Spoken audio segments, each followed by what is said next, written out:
yes យើងបានដឹងថាបងបានសម្រាប់ចិត្តបោះបង់ប្រាក់ខែជា$1000ទៅចាប់ដើម Delightic តែខ្លួនឯងអាចរំលឹកកន្លែងនេះបន្តិចបានទេតែកាលនោះបានត្រៀមបែបមិនខ្លះទម្រាំសម្រាប់ចិត្តក្នុងការបោះបង់ប្រាក់ខែ ពេលដែលឆ្នាំ2017ហ្នឹងយើងចាប់ផ្ដើមប្រាក់ខែខ្ញុំនៅក្នុងការងារក្រុមហ៊ុនចាស់ហ្នឹងចិត្ត1k ហើយដល់ពេល2018 19 20ហ្នឹងបាន 1k ជាងហើយប៉ុន្តែពេលហ្នឹងយើងចាប់ផ្ដើមidea ក្នុងការធ្វើការងារអាជីវកម្មនេះយើងគ្រាន់តែជុំគ្នាថ្ងៃសៅរ៍អាទិត្យពេលទំនេររបស់យើងណាហើយយើងក៏មិនទៅធ្វើឲ្យ full operation ទេណាយើងគ្រាន់តែថាគិតរៀបចំផែនការ idea ដើម្បីយើងតើយើងត្រូវការអីខ្លះហ្នឹងទៅនៅពេលដែលប្រាក់ខែច្រើនហើយយើងលះបង់ក្នុងនាមខ្ញុំជាអ្នកចាប់ផ្ដើមដំបូងខ្ញុំចេញមក full operation ដំបូងបំផុតហ្នឹងគឺខ្ញុំ start ប្រាក់ខែ300ហ្នឹងគឺយកសម្រាប់ទៅមកចាយមកហូបចុកចាក់សាំងធ្វើដំណើរទៅទូកាហ្វេជួបមិត្តញាតិមិត្តភ័ក្តិត្រៀមច្បងជជែកចឹងទៅដើម្បីសុំយោបល់ connect ជាមួយគាត់សុំជាអនុសាសន៍ជជែករៀនសូត្រពីពួកគាត់ផងអ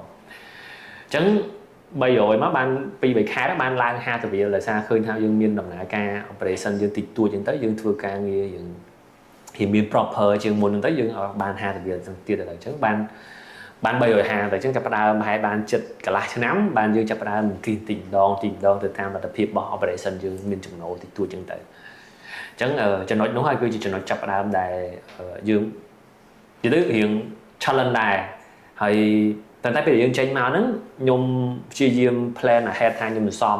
សំលុយបានចិត្ត 5000 នេះដែរថា 5000 ឬ 5